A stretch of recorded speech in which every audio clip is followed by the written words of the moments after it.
It's time for another round of Pat GPT.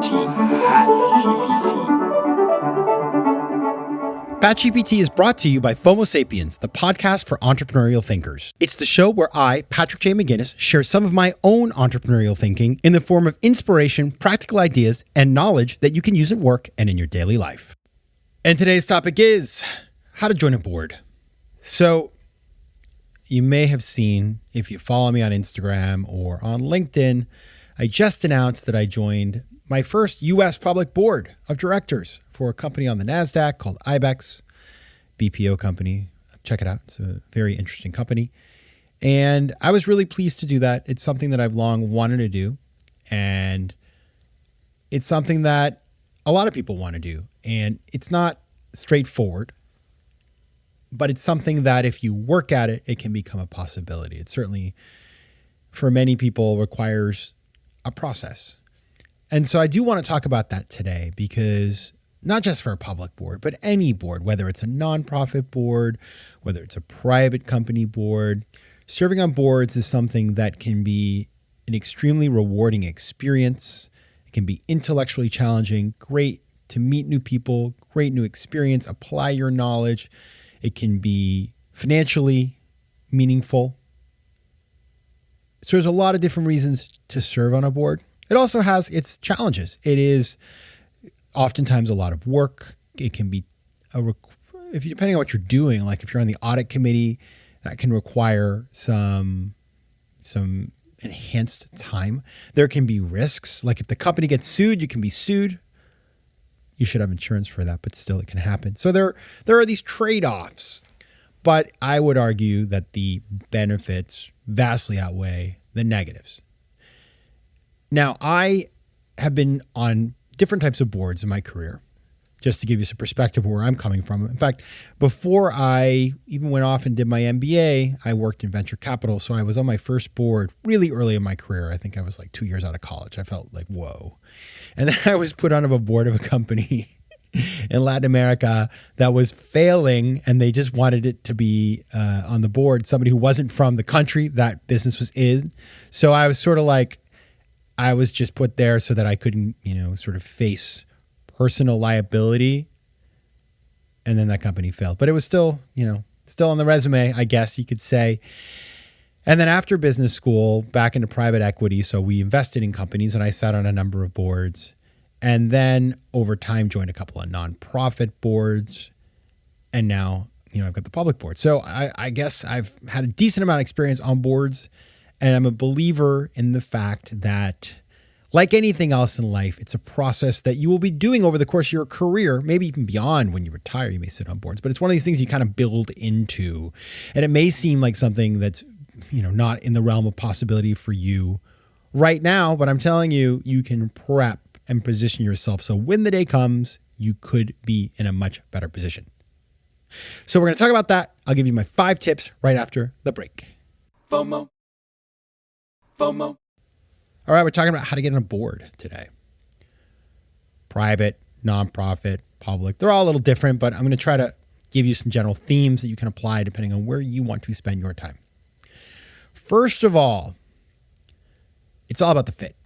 Okay, so finding organizations, companies where the mission and the business or whatever it is, depending on it's public or private or nonprofit, aligns with your expertise, your long-term goals, your insights that you can bring to the table, your career to date, where you want to take it, all that sort of stuff. So this company, IBEX, is in an industry that I have spent a lot of time in, business services. So I understand what they do. I have insights and network that's relevant to them. Terrific. I joined the board of this museum called Planet Word last year in DC. If you're in Washington, DC, go check it out. It's about words. And I love words. I'm a word creator. So that was a really good fit for me. That's the kind of fit I'm talking about. If somebody came to me and said, hey, Patrick, do you want to be on the board of a cannabis company? I'd probably say no. No judgment, but it's not, first of all, I don't know anything about that industry. Second of all, I'm not a user of the product. And third, I don't know. It just feels a little too speculative, and I don't really think that it necessarily, should be widely available everywhere all the time. Personally, like I don't really have anything against it, but it's not something I'm not like looking to propagate cannabis in our world. Not a fit for me. Fit for somebody else. There's people who love that. I have a friend who was on the board of a cannabis company. He's really into that stuff. Good for him, not for me. Number 2, leverage your network. So a lot of these things, boards are filled without going through like a big open call. It's, who do we know that might be interesting? So there are times, of course, where, executive search firms do this sort of stuff, especially like really big boards, right? Like Goldman Sachs. They're not going to do it without having, a recruiter and stuff like that, which is sensible. But for smaller companies, especially private companies, it's all about word of mouth. And so letting people know that you are interested in this and serving on boards, whether it's colleagues, mentors, connections, whether it's going to industry events, being in professional organizations. There's actually all these board member organizations out there. All that will help. Now, it isn't just enough, of course, just to tell people you want to do this. You have to make your case. We'll talk about it in a minute.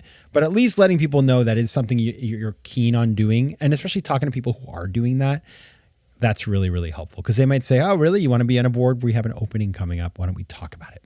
Number 3, develop relevant skills. Now, if you work in venture capital or private equity, part of what you do, part of your job is sitting on boards of companies. So you actually build experience that then positions you really well to do it later. So that can be a great way to go. But if we think about what boards look for, they look for strategic thinking, financial literacy, knowledge about governance, leadership.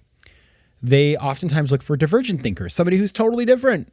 That's really good when they do that. So you can actually study up on this. I took a class on boards of directors when I was getting my MBA. It was really good. I read a book about it as part of that class. There are ways to develop knowledge and experience. It's not something that you necessarily learn on the job. You can prepare for it. And so having that credibility, I have friends who've taken 5-day course on how to be a board member, or joined an organization that cultivates board members, especially, for example, women board members. There's an organization that does that. So thinking about that and then educating yourself in those types of fora can be very helpful. Number 4, showcase your expertise and value. So there's this thing called a board bio. And a board bio is this thing you write when you're trying to get people to put you on their boards. I never knew about this, by the way, until very recently. This is all new to me too. A board bio basically consists of you taking your resume and sort of just like teasing out what are the big themes and strategic things that you can offer. So say you worked for years in marketing and large companies. Well, you would list your career highlights. I worked at this company and that company, and here's the stuff I did, high level. And then you would talk about your expertise and competency. So do you have a regional geographic focus? Do you have a deep network in some way? Do you have some hard skills? Have you experience in a different stage? Like maybe you worked in startups, or maybe you worked in large companies. Do you have any personal skills? Are you great at communicating? Are you great at managing? Are you great at understanding the sales cycle? Whatever it is. And then think about bigger trends that this company or the companies you're interested in are navigating. For example, governance, DEI, stuff like that, sustainable growth, ethics, whatever it is in that industry. Think about how your experience maps to that so you can say, hey, I'm relevant. I have something you need, right? And that's about also just sort of understanding where the sentiment of the industry is at the time. Number 5, the final one. This is an important one. You want to demonstrate, especially as you get into conversations, if you get into actually interviews and stuff, you want to demonstrate your commitment and knowledge of governance.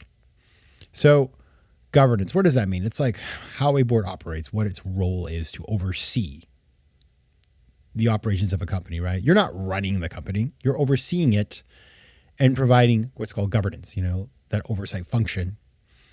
And so when you do that, letting people know you understand that's an important responsibility, that there's a time commitment, that you have fiduciary responsibilities, which is the term to say that, you have to be keeping in mind all of the stakeholders, like the shareholders and folks like that, in your action on the board, understanding the legal responsibilities, the duties of the board, best practices, all this kind of stuff. It's really important because people want to know that you're there for the right reasons. Yes, you're there because you want to enhance your experience and also theoretically make money and all that sort of stuff. But you also have to take it seriously. It's a big responsibility. And so coming in and knowing that and having a sense of that, and by the way, this is all on the internet, so, you can find this information, will really set you up for success. And that's also with a nonprofit board, really coming in and saying I'm here for the right reasons because I believe in this organization and I believe in its mission and I want to serve that mission. And here's how. Very powerful stuff. And being a nonprofit director, by the way, with all this governance stuff, it's really important because, you have it's a totally different game, right? It's like you've got donors' money and you've got volunteers and you've got really committed, fired up employees. We talked about this a couple weeks ago with Nick Rano. And so you got to do right by them. All right. That is my take on boards of directors and how to get on them. If you have thoughts, reach out. Let's connect at patrickmcginnis.com, Instagram at Patrick J. McGinnis. I'll be back on Thursday with another guest. But until then, take care of yourselves, FOMO Sapiens. FOMO.